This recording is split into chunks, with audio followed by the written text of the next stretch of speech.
We could all use some encouragement. And I've got some good news for you. Welcome to 5 Minutes with Mark.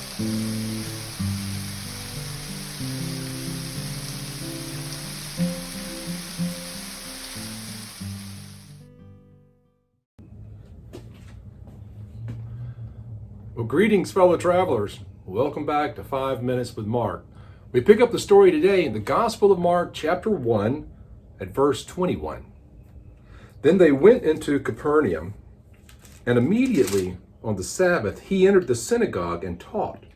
And they were astonished at his teaching, for he taught them as one having authority, and not as the scribes. So, right from the beginning, we see that Jesus is different. Jesus comes into the religious establishment, and this is going to be the first thing that we see, the first interaction that Jesus is going to have with the synagogue, with the religious establishment of the Jewish people. Ultimately, he ends up with great conflict with the temple. In fact, it's the religious leaders of the Jews that are eventually going to have Jesus executed.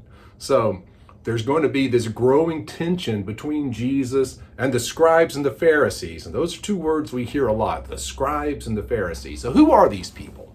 Well, the scribes are the temple lawyers. The job is literally what it sounds like. They hand copied the scriptures, the Old Testament, the Torah, the law, and the prophets and the Psalms. They would go through and make a handwritten copy of these things. That's how the Jewish literature was maintained and passed down. And because they were so skilled at copying the text, they were extremely familiar with it, and so they kind of became the legal experts. They were the experts on the scriptures because they knew it so well. These are the scribes. And so Jesus is going to come in, and when the scribes would teach, when the scribes stood up in the synagogue and they would read a passage of, Moses or one of the prophets or one of the Psalms, and then they would expound on that. What they would always do is say, well, and Rabbi so-and-so taught us this. In other words, they would stand up and they would teach, but they were teaching based on the established tradition. What does the traditional teaching from those who went before us say about these things? But Jesus was different. Jesus walks in, he reads the passage of scripture, and then he begins telling them what this means. Now, Jesus being the author, since God is the author of the scriptures, right? And Jesus comes in and has all authority. And that's what they say, they're astonished, for he teaches like one who has authority. In other words, he didn't come in and teach based on someone else's interpretation. He begins telling them what this means. He was different. I think another little interesting thing, something we often miss, is that Jesus must have had some kind of credentials.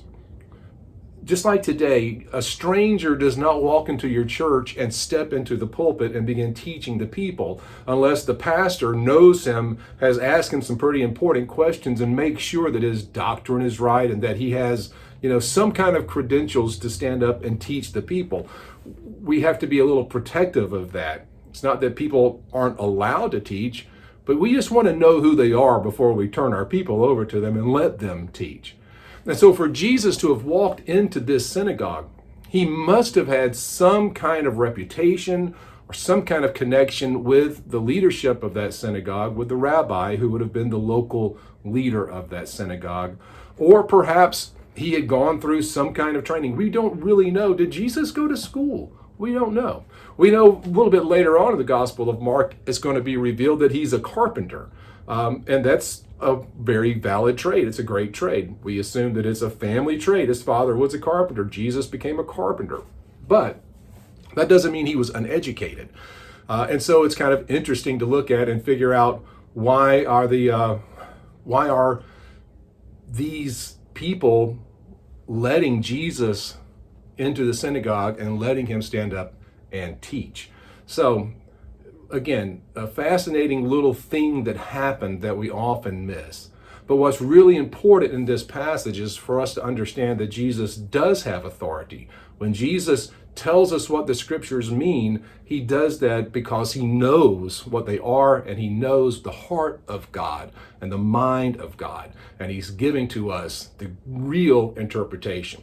If you go back, for instance, into the Sermon on the Mount in the Gospel of Matthew, and Jesus will say, well, you've heard it said, but I tell you.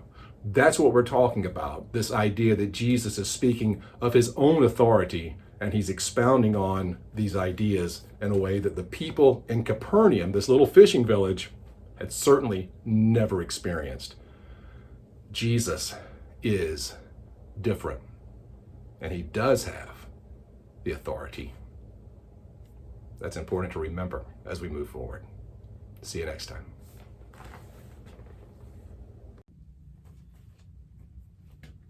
I hope you're enjoying this Bible study, this quick devotion.